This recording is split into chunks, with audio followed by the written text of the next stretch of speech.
Que la paix, la miséricorde et la bénédiction d'Allah soient sur vous. Cours numéro 10. Les bienséances obligatoires du jeûne. Après avoir loué Allah et lui avoir fait des éloges, puis prié sur le prophète, paix et bénédiction sur lui, sa famille et ses compagnons, l'auteur, qu'Allah lui fasse miséricorde, a dit « Mes chers frères, sachez qu'un grand nombre de bienséances doivent être observées durant le jeûne, sans lesquelles cette adoration ne serait pas complète et parfaite. Ces bienséances sont de deux catégories. Certaines sont obligatoires, et il est donc impératif aux jeûneurs de les observer fidèlement. D'autres sont surérogatoires, mais il convient malgré tout aux jeûneurs de les mettre en pratique. Parmi ces bienséances obligatoires, le jeûneur doit accomplir les adorations, qu'elles soient liées à la parole ou aux actes. Et la plus importante d'entre elles est sans nul doute la prière, qui est le plus important pilier de l'islam après les deux attestations de foi. Il est donc indispensable de l'accomplir de façon régulière, en observant scrupuleusement ses piliers, ses obligations et ses conditions. Le musulman doit l'accomplir à l'heure, en groupe et à la mosquée, car cela fait partie de la piété pour laquelle le jeûne fut prescrit à la communauté. Allah a dit, après avoir évoqué un certain nombre de prophètes et messagers, puis leur succédèrent des générations qui délaissèrent la prière et suivirent leur passion. Ils se trouvèrent bientôt en perdition, à l'exception de ceux qui se repentent, croient et font le bien. Ceux-là entreront au paradis et ne seront point lésés.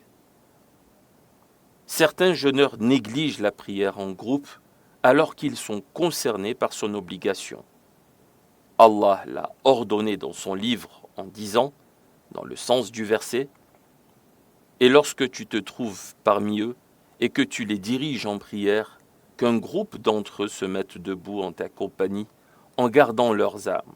Lorsqu'ils ont terminé leur prosternation, c'est-à-dire la prière, qu'ils passent derrière vous et que vienne l'autre groupe qui n'a pas encore célébré la prière.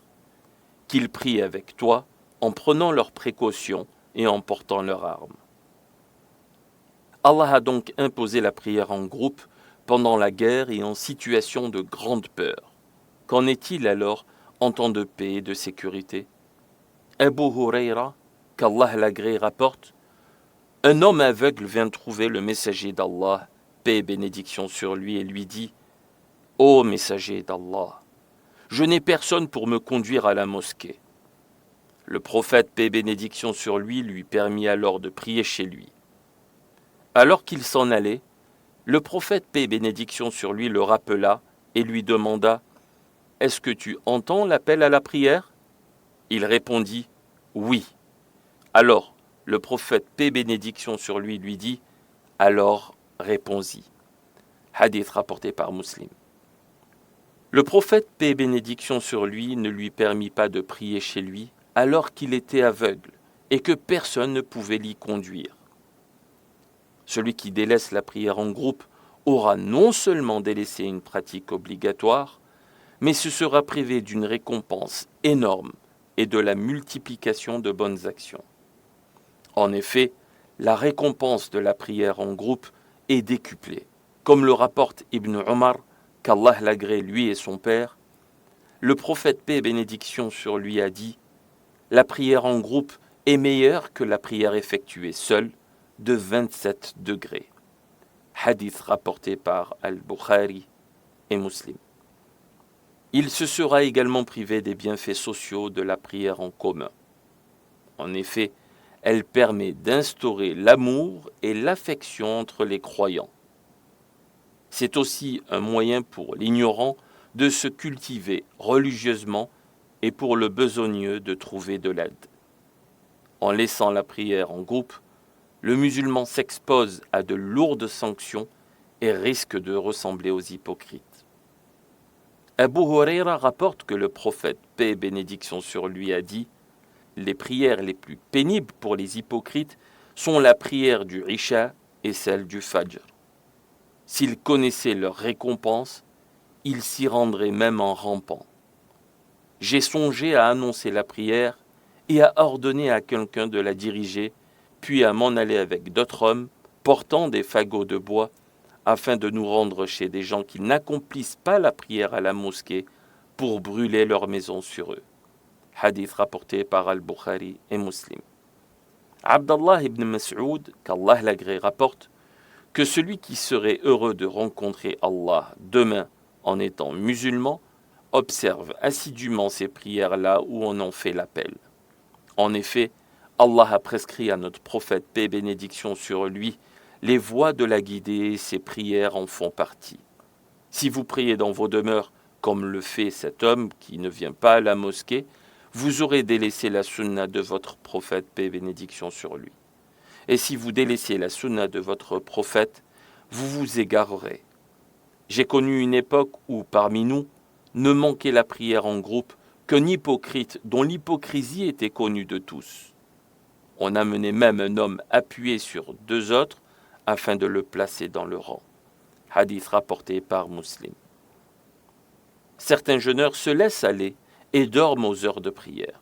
Cela constitue l'une des désobéissances les plus graves et l'une des pires manifestations de son délaissement, au point où certains savants dirent « La prière de celui qui la retarde en dehors de son temps légal, sans excuse valable, ne sera jamais acceptée, même s'il faisait 100 prières, et ce, en vertu de la parole du prophète, paix et bénédiction sur lui, qui a dit « Celui qui fait une action qui est étrangère à notre religion ne sera jamais accepté. » Hadith rapporté par Muslim.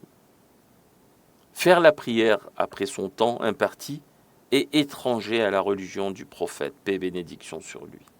Elle sera donc rejetée et ne sera jamais acceptée.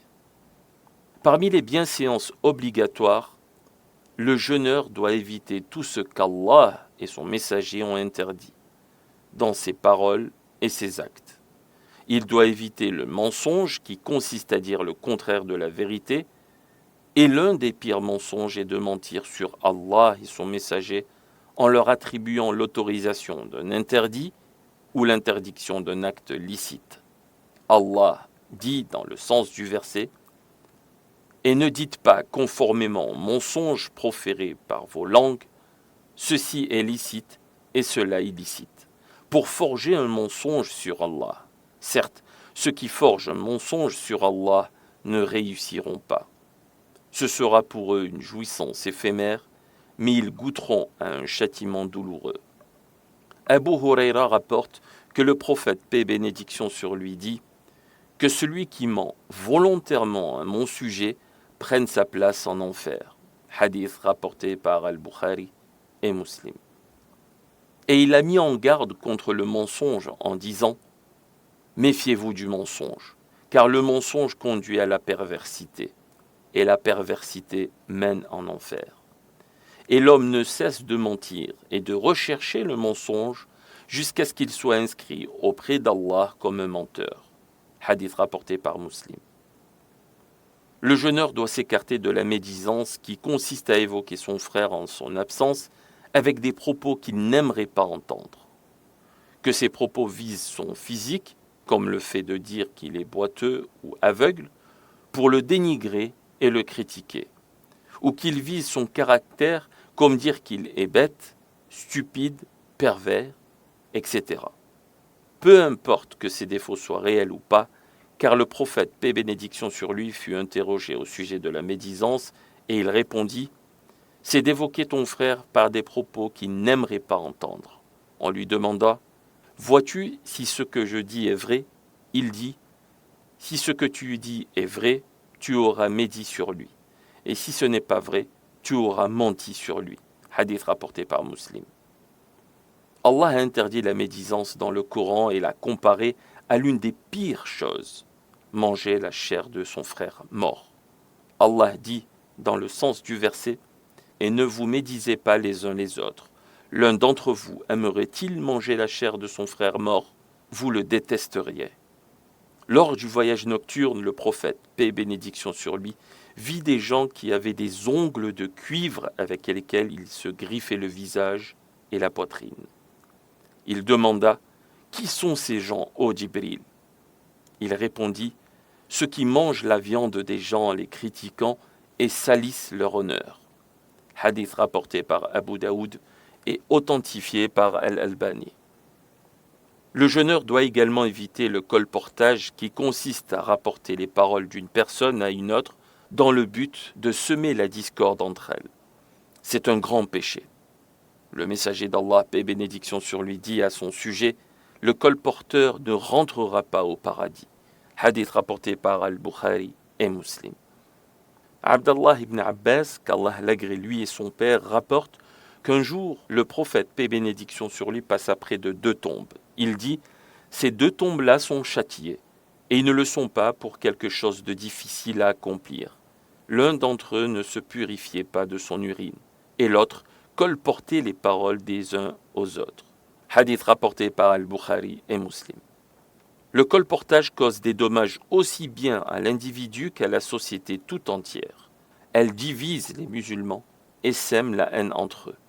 Allah dit, dans le sens du verset, « Et n'obéis pas à tout grand jureur méprisable, grand diffamateur et grand colporteur. » Le jeune doit s'écarter de la tricherie dans toutes ses transactions, que ce soit lors de la vente, de la location, de la fabrication d'un bien, de l'hypothèque ou autre. Il en est de même lors des conseils qu'il prodigue ou lors des consultations, car la tricherie est un grand péché. Le prophète, paix et bénédiction sur lui, désavoua son auteur en disant « Celui qui nous trompe n'est pas des nôtres ».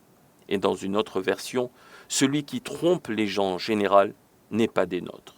Hadith rapporté par Muslim. La tricherie est une trahison, un non-respect du dépôt, et fait disparaître la confiance chez les gens. Tout bien acquis par la tricherie est un bien illicite, impur, qui ne fait qu'éloigner son propriétaire d'Allah. Le jeûneur doit aussi éviter tous les instruments de musique, comme le luth, le rebec, instrument à cordes proche du violon, le piano, etc. Car ils sont tous interdits. Ils le sont encore plus lorsqu'ils sont accompagnés de chants aux voix mélodieuses et attrayantes. Allah dit, dans le sens du verset, « Et parmi les gens, il y en a qui, dénués de science, achètent de plaisants discours pour égarer hors du chemin d'Allah et pour le prendre en raillerie. Ceux-là auront un châtiment avilissant. » Il est rapporté authentiquement que Abdallah ibn Mas'ud, qu'Allah l'agrée, dit « Je jure par celui qui mérite d'être adoré que c'est la chanson. » Cet avis est également rapporté par Ibn Abbas et Ibn Omar. Et l'imam Ibn Kathir l'a relaté selon Jabir, Ikrima, Sa'd ibn Jubayr et Mujahid.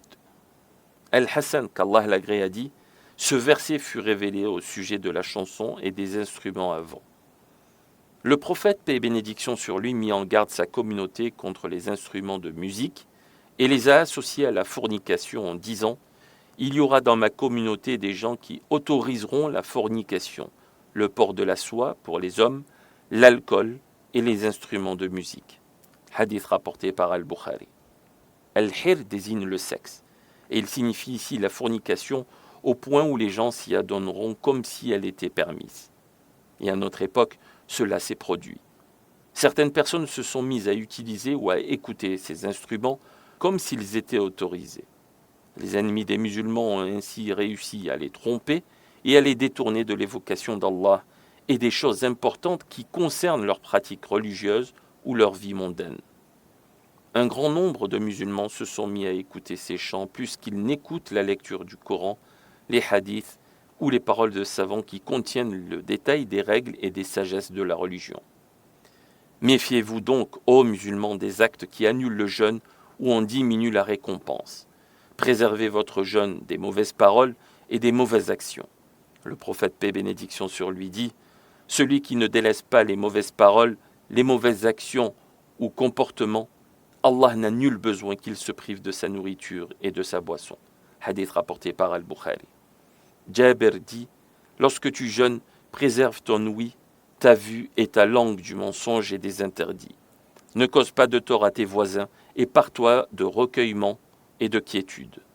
Fais en sorte que ton jour de jeûne ne ressemble pas au jour où tu manges. Ô Allah, préserve notre religion et préserve nos membres d'accomplir des actions qui provoquent ta colère.